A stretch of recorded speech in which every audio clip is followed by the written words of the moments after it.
वो किसका जनरल है? पाकिस्तान का जनरल है ना। नहीं, यही तो प्रॉब्लम है। आपके जर्नल के पास एक कंट्री है जिसको बोलते हैं Pakistan. For us the country is first. For Qamar Cheema field marshal is first. Efforts की वजह से आपको सस्ता तेल मिलना है, इतना तो ख्याल कर ले। अपने लोगों के नहीं नहीं दुश्मन नहीं, बने। आप देखो देखो देखो, कमर चीमा आपको सस्ता तेल सच्चाई। पाकिस्तान की वजह से मिलेगा। ना आपके लोगों ना की ना ना, मिडिल ईस्ट में पाकिस्तान की वजह से जनाब मिलेगी, क्योंकि हमने जनाब आपको, हम इस जंग को बंद करा रहे हैं। जनाब, अपने लोगों के क्यों ओके, दुश्मन है? कोई बात नहीं। सबसे बड़ी बात, आप मेरे को जो तेल सस्ता करा रहे हैं ना, मेरे यहाँ पर 27 फरवरी को तेल का रेट था, पेट्रोल का रेट था 94 रुपीज 77 पैसा। 40-42 दिन हो गए लड़ाई के, मेरे यहाँ आज भी रेट है 94 रुपीज 77 पैसा। मेरे आप कुछ नहीं करा पाएंगे, मैं आपको पहले बता दूं। यस, लेकिन आपका जो कंट्रीब्यूशन है मैं उसको कभी कम नहीं आंकूंगा। इसलिए आप मेरे लिए तेल बंदे कुछ आपके और अब आप देख जहाजों से लीजिए भर कि के इंडिया आए हैं। फरवरी और अप्रैल में आपका तेल रेट क्या था। आप मेरा क्या कम कराओगे? आप तो अपना बढ़ा रहे हो मुझे तो, जबकि आपके ऊपर कहीं कोई रिस्ट्रिक्शन नहीं है। जहाजों में भर भर के आपके लोग मिडिल ईस्ट से इंडिया आए हैं।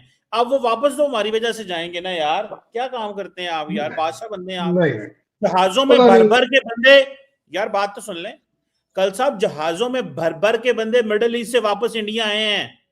उन्होंने वापस जाना है हमारी एफर्ट्स की वजह से।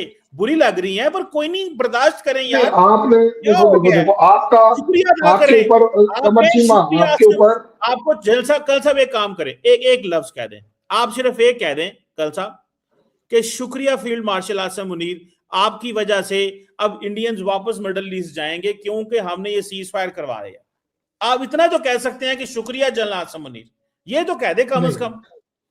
नहीं, बट मुझे समझ ही नहीं आ रहा।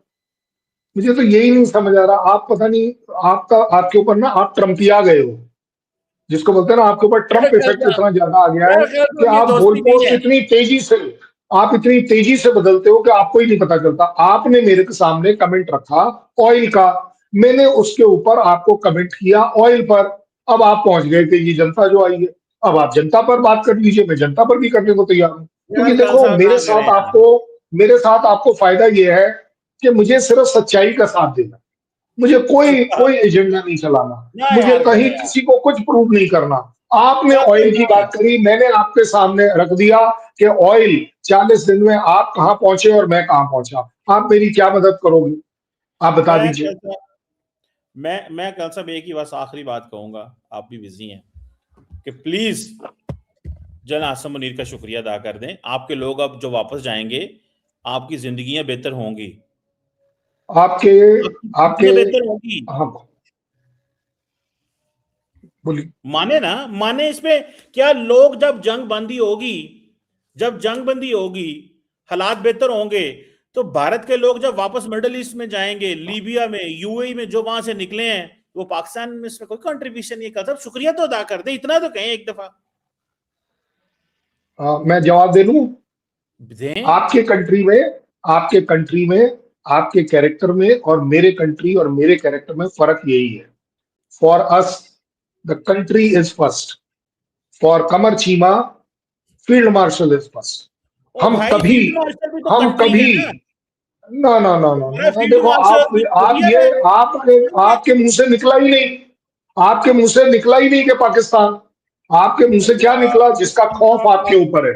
तो मुझे आप बताएं, आपका आपकी जब जब मोदी साहब, आप सिर्फ मुनीर को प्लीज करने के लिए बात कर रहे हैं। मैं कभी ये बात नहीं तो मानूंगा कि मुनीर किसका जनरल है? कंट्री से बढ़कर कोई है। आप अपने मुनीर को कंट्री से बढ़कर देख रहे हो, मैं ओ नहीं भाई, देख रहा। मुनीर जो है वो किसका जनरल है? पाकिस्तान का जनरल है ना।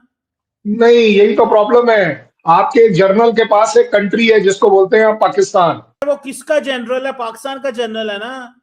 नहीं, यही तो प्रॉब्लम है। आपके जर्नल के पास एक कंट्री है जिसको बोलते हैं पाकिस्तान। ओ ये नहीं मेरा यार। कहना नहीं है। ये चलो मेरा चलो, कहना नहीं है, ये आपकी ना इंटेलिजेंसिया का माने यार, कहना है। ना माने आप यार। एक बात, यही तो प्रॉब्लम है। सबसे बड़ी तकलीफ ये है कि मुझे आप पता है प्लीज करना चाह रहे हैं मुनीर को, और मैं आपको, मुझे और पता है मैं बहुत मैं तकलीफ है। शुक्रिया तो अदा कर यार रहा हूं। अब सुन लीजिए जो वर्ड आप सुनना चाह रहे हैं। मैं शुक्रिया अगर अदा करना चाहूंगा तो पाकिस्तान का। नमस्कार दोस्तों, आपने अक्सर सुना होगा कि हर देश की अपनी एक फौज होती है जो सरहदों की हिफाजत करती है। लेकिन आज हम एक ऐसे अजूबे देश की बात करेंगे जहां फौज की सरहदें नहीं बल्कि फौज का अपना एक पूरा देश है। जी हां, मैं बात कर रहा हूं हमारे पड़ोसी मुल्क की, जहां लोकतंत्र सिर्फ किताबों में मिलता है और हुकूमत रावलपिंडी के हेडक्वार्टर में। मतलब बॉस, दुनिया के जनरल जंग की प्लानिंग करते हैं, स्ट्रेटेजी बनाते हैं, लेकिन यहाँ के जनरल्स वो प्लानिंग करते हैं कि इस महीने आटे का भाव क्या होगा, कौन सा नेता जेल जाएगा और चंगू मंगू की दुकान पर टैक्स कितना लगेगा। इसे कहते हैं मल्टीटास्किंग। जंग लड़ना तो पुराना फैशन हो गया है, असली मजा तो मुल्क चलाने में है ना।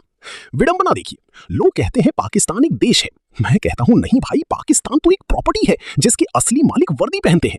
वहां प्रधानमंत्री का पद एक इंटर्नशिप की तरह है, जब तक आप जनरलों की जी हजूरी करेंगे तब तक आपकी नौकरी पक्की। जैसे ही आपने अपनी अक्ल लड़ानी शुरू की, जनरल साहब कहेंगे बेटा चलो अब घर जाओ, तुम्हारा प्रोबेशन पीरियड खत्म हुआ। पूरी दुनिया में फौज को बजट मिलता है, यहाँ फौज बजट तय करती है। पूरी दुनिया में सरकारें फौज को आदेश देती हैं, यहाँ फौज सरकार को मेनू कार्ड थमा देती है कि आज क्या बोलना है और क्या नहीं। मतलब ये तो वही बात हुई कि ड्राइवर तय करेगा कि कार का मालिक पिछली सीट पर बैठेगा या डिक्की में। सबसे मजे की बात, जब मुल्क में बिजली नहीं होती, आटा नहीं होता और कर्जा आसमान छू रहा होता है, तब भी जनरल साहब के फार्म हाउस की घास एकदम हरी रहती है। शायद वो घास भी डर के मारे हरी रहती है कि कहीं मार्शल लॉ न लग जाए। तो दोस्तों, सवाल ये नहीं है कि पाकिस्तान को कौन चला रहा है, सवाल ये है कि क्या पाकिस्तान को कभी ये पता चलेगा कि वो एक आजाद मुल्क है या सिर्फ जनरल साहब का एक साइड बिजनेस। आप क्या सोचते हैं, क्या जनरल साहब कभी बैरक में वापस जाएंगे या मुल्क को अपनी निजी जागीर समझते रहेंगे? कमेंट्स में अपनी राय जरूर दें।